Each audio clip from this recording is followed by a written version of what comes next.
So Yeah, that's a good thing. Unfortunately, we lost Keats after closely 2.5 an hour in Columbus. Back on the pitch today. But the guys who are not available, Pepe is not available, Mali is not available, Jacob, but those are the regular ones until now, unfortunately. And Tavon will be involved in second team program going into Red Bull's game on Sunday. He needs game time and training moments, so he won't be traveling with us, and the rest is with us, apart from Zidane, because Zidane is with the national team. okay. Last week in Columbus, I've made the point in other forums about pressure within MLS, which is very different than pressure, let's say, in Argentina playing in La Bombonera or playing in La Monumental or something like that. And yet, when New York City plays outside, it seems to play differently than when they play on the road. It seems to play differently when they play at home. So when you look at statistics that you only had 80% of passes that were completed, there were at least 13 turnovers. Why is it so much more difficult to play on the road in MLS versus playing at home? It's a hard thing to say for me. We've had a couple of games for me to see what happens with my boys on the road. I think we did an okay job in Miami. We did a good job in LA, and this was off. That's quite obvious.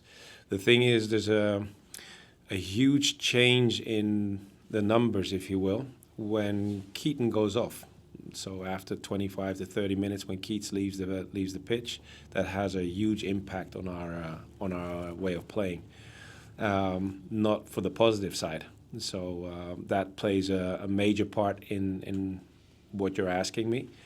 On the other hand, in general, I thought our possession was off in Columbus, which made us defend more than we would have liked to going into this game. On the other hand, if the dynamics of a game go that way, you have to deal with it and make sure that you stay in the game, and that's what we did overall. But we would have liked to have a different game in Columbus. That's quite clear. Thank you. Onto the Zoom, we'll go with Alex. Hi, Pascal. This is Alex Winley from AM New York. How's it going? Hi, Alex. Defensively, Atlanta United has looked vulnerable at times. How do you see your squad capitalizing on those moments to create high-quality chances and put them under more pressure? Thank you. Can she repeat the question? Because I didn't get the first part. Excuse me. Yeah, defensively, Atlanta United has looked vulnerable at times. How do you see your squad capitalizing on those moments to create high-quality chances to put them under more pressure? Right, Thank okay. you. Yeah, now it makes more sense. Yeah, well, the quality of Miami is nothing, is something you cannot compare with the qualities of our squad. Two different teams, different qualities.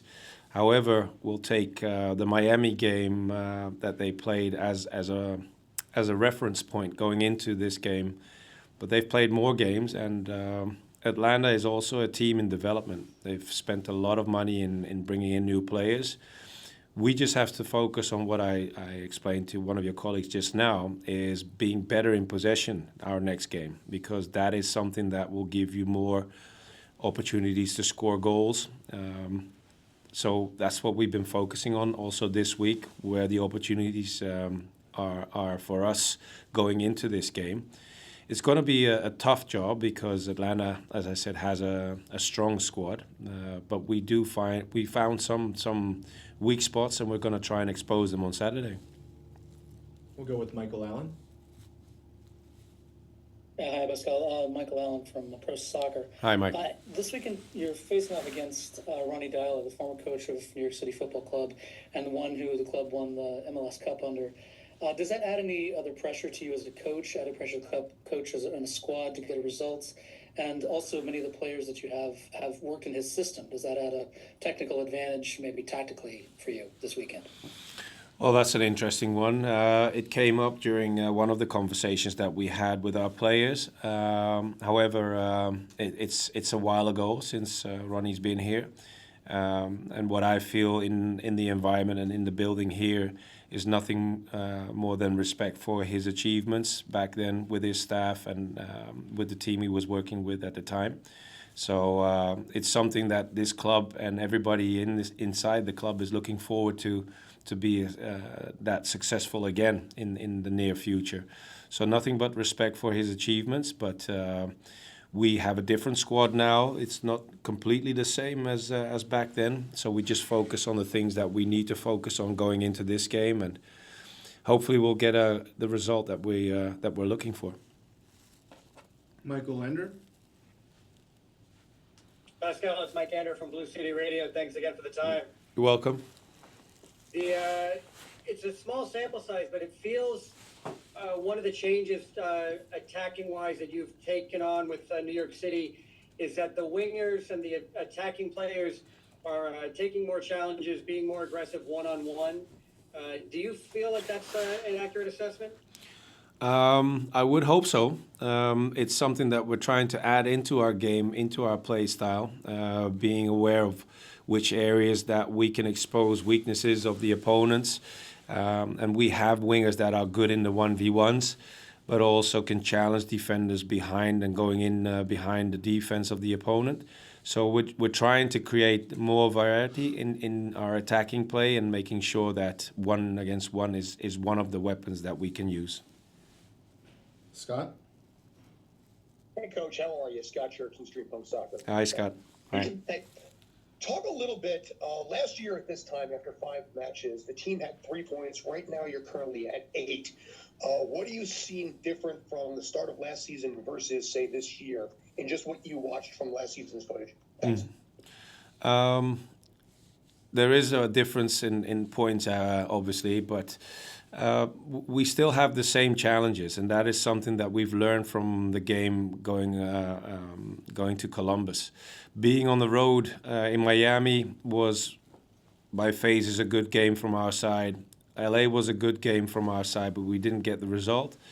Now we went to Columbus, and our part of the game, our participation in this game was far less than we would like it to be. So still lessons to be learned going forward on the road. However, the home games have brought us the things that we're looking for. But the challenges remain the same. Being more consistent throughout the season, and especially being on the road, is something that will be exactly the same going into this season. And one of the games that has shown that so far is Columbus. So we have to be aware of that and stick by our plans. Christian. Hi, Coach. The team recorded a clean sheet in its last game against a very good Columbus team. Mm-hmm. How does that result and that fact impact the mentality this week going to another difficult road game? Yeah, that's a good question. We're always looking for ways to win the games and stay in the game. Columbus obviously was a very tough game for us, especially the level that we brought to the game, and losing Keats within the half an hour had a huge impact on this game. Going to Atlanta, another serious contender in an away game, is going to be a challenge itself. But as I described to your colleague just now, we're trying to establish a certain consistency throughout the season, and a huge part will be also being more consistent on the road. So it's, for us, this game is just a small part within that process, and that's what we're trying to focus on. Yeah, it's like I miss a little bit, a long time in preseason, but I was working hard with the guys, with Jake, with the guys from medical staff, to be ready, to be available as soon as possible. And now I feel like I feel pretty good. Like I don't feel like so tired like in preseason, but we're supposed to be. But yeah, now it's like I'm feeling good. I'm feeling good. Okay. Roberto. Thiago, you've had 3 different partners in central defense so far this season with Tanasiewicz, Risa, and Hack. Does anything change for you depending on who you're playing with? Yeah, we always like all of us. We need to adapt with all depends with who we're gonna play. Especially, it's like they are different and their style are different as well. But yeah, sometimes we need to adapt a little bit, the way how we press, the way how we push the line, but we always we always work hard every single time to to be better together. Doesn't matter with if I'm going to play with Justin, Tana, or Burke. We always do our best to be better and help each other. I'm sorry, can you give any specific examples of what changes or how you have to adjust, either playing with any of the three, what changes in your game? It's not like just my game. It's like the team game. All depends against who we're gonna play. You know, I can't say like, oh, just because I'm gonna play with Justin or with Tana, I need to change my style. I don't need to change my style. It's just the style how our team is gonna prepare, how we're gonna press or how we're gonna defend inside the box. It's just like small details. Thiago, I'm going to ask Pascal the same thing, but I'm interested in your take on this against Columbus last week. When you evaluate after you've got a chance to settle down after the game and look back on it, what were some of the things that caused you think, to be more on the back foot rather than the front foot? And you defended a lot that game. Yeah, and we already spoke about this in our meetings, and for sure it's like if we cannot control more the ball, if we cannot hold the ball more, we're gonna defend more because we gave so many turnovers and we gave them opportunity to play in our half. And I think this like the most important thing we need to learn about that game and bring to the new game against Atlanta. We need to be better with the ball. If we be better with the ball, we can create more. We can play in their half instead of just defending our half. Thank you. Onto the Zoom, we'll go to Alex. Hi, Thiago. This is Alex Winley from AM New York. How's it going? Good, and you? Good. After a strong performance against Columbus, what's the mindset amongst the back line heading into this match against Atlanta, and how can you build off that to stay organized against their pretty potent attack? Thanks. Yeah, like I said, if we are good with the ball, for sure we're gonna defend less than we did against Columbus.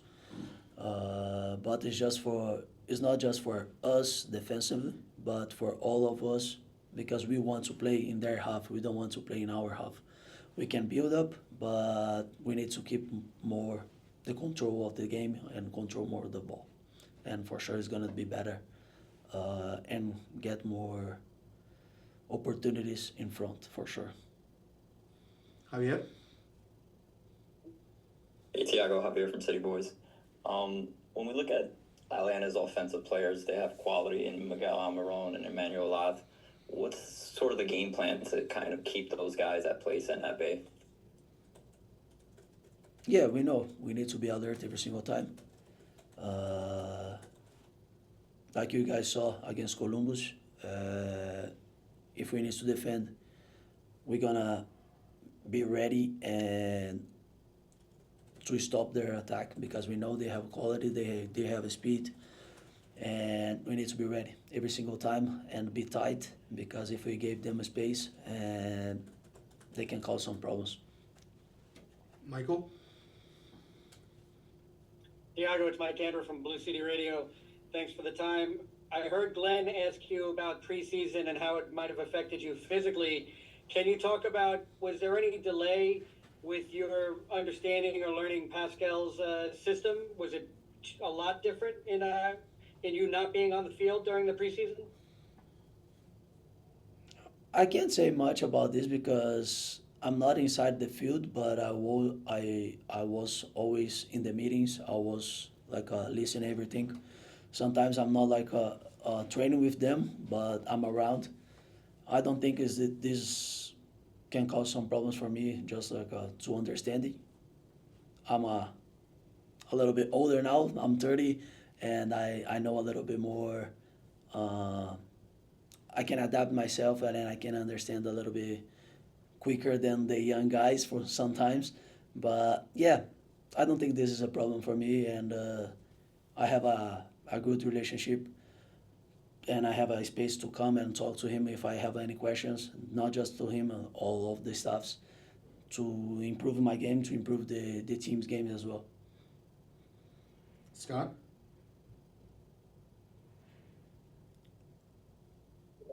Sorry about that. Hey, Thiago, Scott Shirk from Stream Punk Soccer. We're a week late, but happy birthday just the same. In this case, when you go into Atlanta, obviously this is a stadium that's averaged 50,000 people pretty much since day one. Have you had any conversations with some of the younger players like Johnny or Maximo about the experience of playing in front of that large of a crowd? Thanks. Yeah, we didn't have this conversation yet, but they, for sure, all the young guys, they got something from Columbus as well when they came in the game, and they saw like so many people there, and for sure against Atlanta in their home as well is going to be like a little bit, maybe it's more loud than Columbus. But I think it's like we need to be focused on how we're gonna play and how we're gonna handle and how we're gonna approach the game. I think if they are ready for the game, for sure they don't. I don't think they're gonna suffer about to play in front of 50,000 people. You know, it's just like they need to be ready and spot on to help us and improve our team game. Christian? Hey, Thiago, you mentioned some of the younger players. You said yourself you're a little bit older. What role do you see for yourself in helping those younger players develop?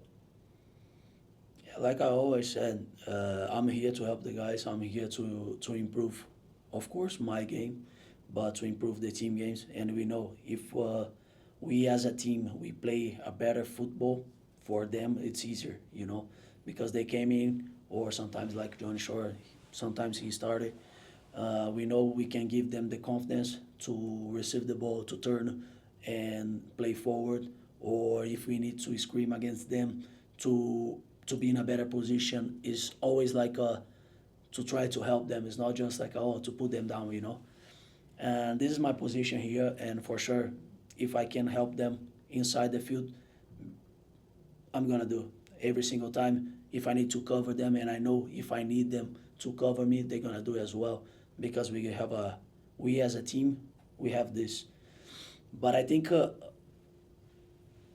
they are working really, really hard, and for sure they're gonna help us during the year, and I just hope like they continue like that, because they are good guys, and we're gonna do everything for them to grow and be better. If I can follow up, I believe you made your debut for Palmeiras against Chapecoense, I think, Yes. in 2013. Do you remember some of the advice that maybe really helped you settle and prepare for that moment that you can give to these players? Yeah, for sure. Like in that moment, all the experienced guys, they came to me and said like, "Hey, just do your job, do your best, because we're going to be behind you and support you.